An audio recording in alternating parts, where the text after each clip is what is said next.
this is a university town, and we want to celebrate that and our connection with the council and our work together.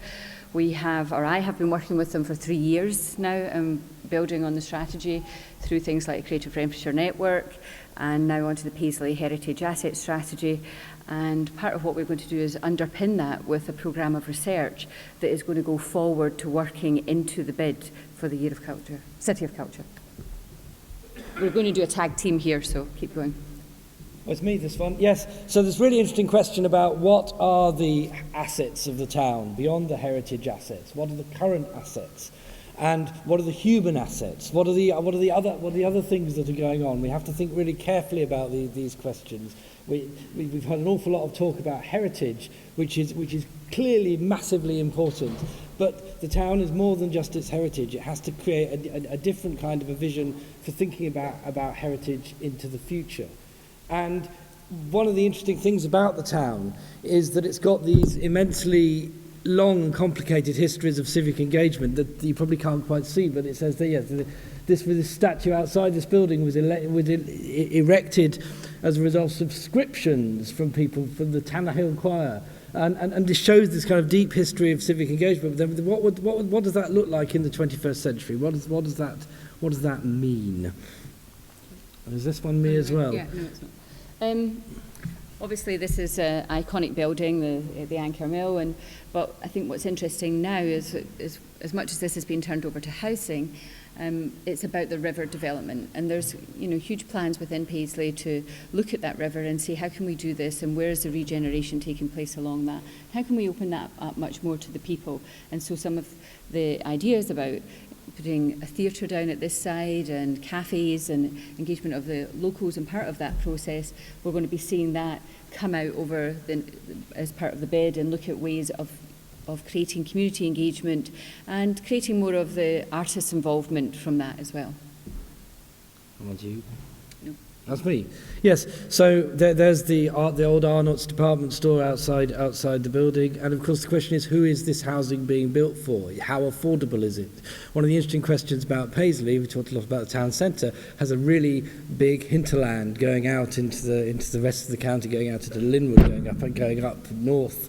And who is going to be living in this town centre when this housing is being built? Why will people stay here? All of those sorts of questions are very complicated. And the other thing to say is that there are many different sorts of Paisleys. We've heard about the Victorian Heritage Industrial Complex, but there are other slightly more difficult stories about Paisley that also need to be kind of acknowledged and brought in the same way as we heard from Derry about the history of deep-seated conflict, deep-seated social problems. Paisley still has all of those things. And I think it's interesting when we think about the colonial history and the industries that are built on the town, there are stories which are very uncomfortable about the way in which those companies and those philanthropists who built all these buildings got hold of all of their money. And there's a need to kind of acknowledge those troubled and complex histories and perhaps complexify the debate a little bit. This one for you.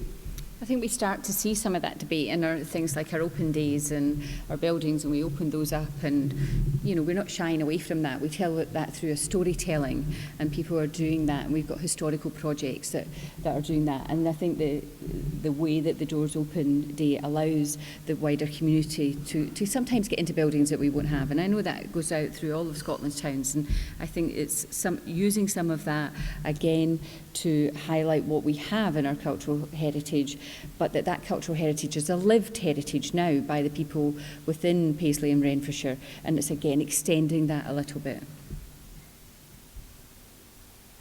You? Is that me? That's you. Was that me? I thought it was you. Oh, well, we don't need to say anything about that one because we've already heard about that. I'm not going to go fast. I want to move on actually because we are really short of time. No, that one's me. You can do the next one. I think this interesting thing about public realm is also really interesting, and we'll probably hear from Claudia about this as well. There's this really interesting question about how do you transform public space. One of the really great things about this town is we have immensely good open access public spaces right at the centre. How do these become transformed? How do people have really interesting experiences in these? How do people take ownership of these spaces in different ways? How are these spaces kind of programmed and reimagined as spaces of kind of possibility? This is a wonderful fire garden that appeared on Halloween all around the Abbey, and it was quite marvellous to see all these people walking around kind of engaging with the Abbey who probably otherwise wouldn't go in there at all. And it was also a really great atmosphere in the town centre that evening. And I think how to change the atmosphere, how to change the kind of sense of place, and how to have that as an ongoing kind of a programme is interesting. This one's you. I'm going to steal it back later. So, yeah, we have a lot of the buildings in a public space, but if you look at something like the Russell Institute, I mean, this is a fantastic building that is going to be used for Skills Development Scotland are going to get in there. I hope, I think, yes, definitely. And that's part of the strategy to look at business incubation within the town centre and within the high street, and putting more small micro businesses and giving them the space to do that along the town centre. The university wants to do the same thing. It's going to take a shop unit within the town centre. I can see we've got Margaret Scott here, who's going to be doing business incubation again in the town centre, working with the university, looking at startups coming out of the university, working with artists and creatives to grow and to fill some of those spaces and actually try to grow from a micro business as well.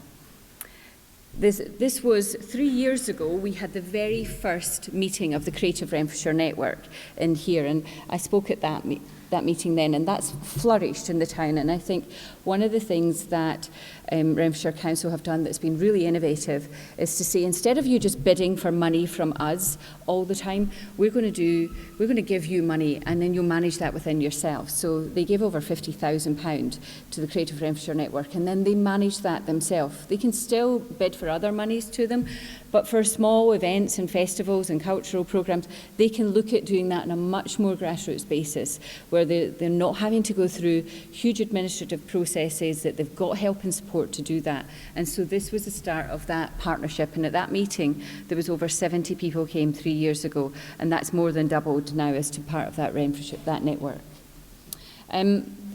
Stuart referred earlier to PACE, and this is Love Theatre Day, so you can hashtag Love Theatre if you want.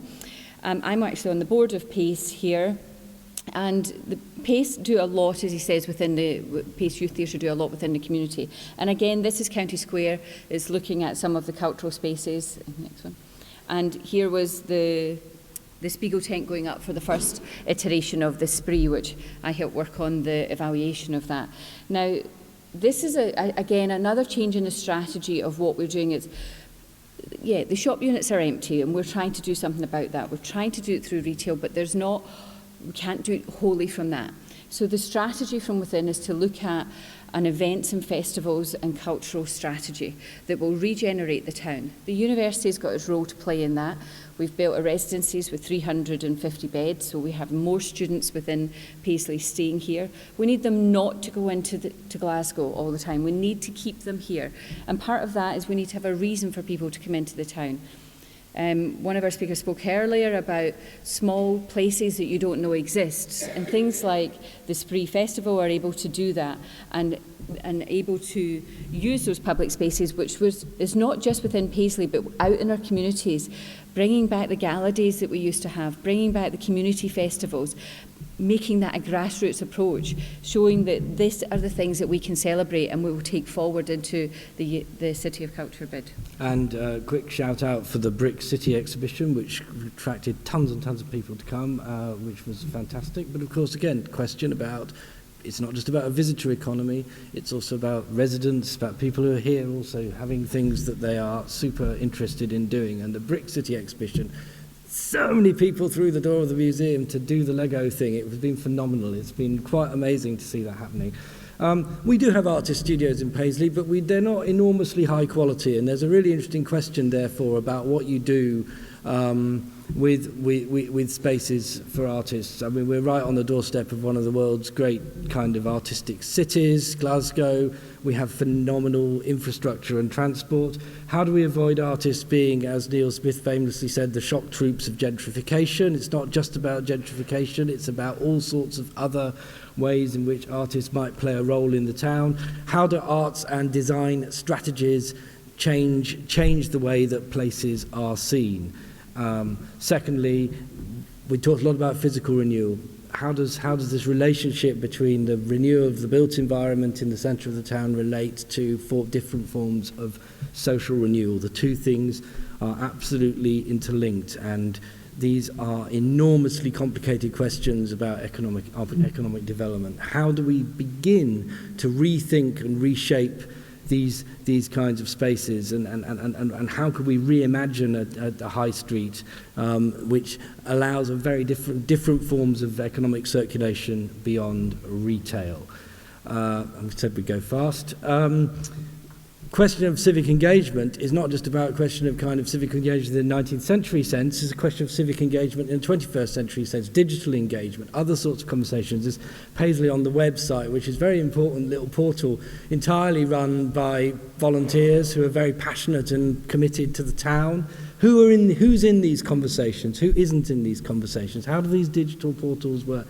How does the digital and the physical merge in new forms of kind of urban planning? These are interesting questions. What does a 21st century learning town look like? How do we make that connection between culture and learning and community development and economic development? What's the role of a university in that? It's a big question for us as a university that we have begun to tackle, but we've got a long way to go in terms of thinking about how we can really articulate those relationships, how we as a university can be open, can be a resource for the town, can build on this immense, phenomenal, wonderful heritage that is here, but open that up to a kind of 21st century form of engagement. I'll let you do the last slide because I've been talking for ages. We just thought this was a nice little image that was put up for saying Saturday kicks off a new season of hope. For obviously we would be remiss if we didn't mention the football stadium very important. that we have here as well. And I think that was nicely summed up where we are. We're right on the cultural turn for Paisley. It's a season of hope. We look for the regeneration, the social renewal, and the community engagement. And with that, I think that hope will be a realisation. Thank you very much. That's us. Thanks.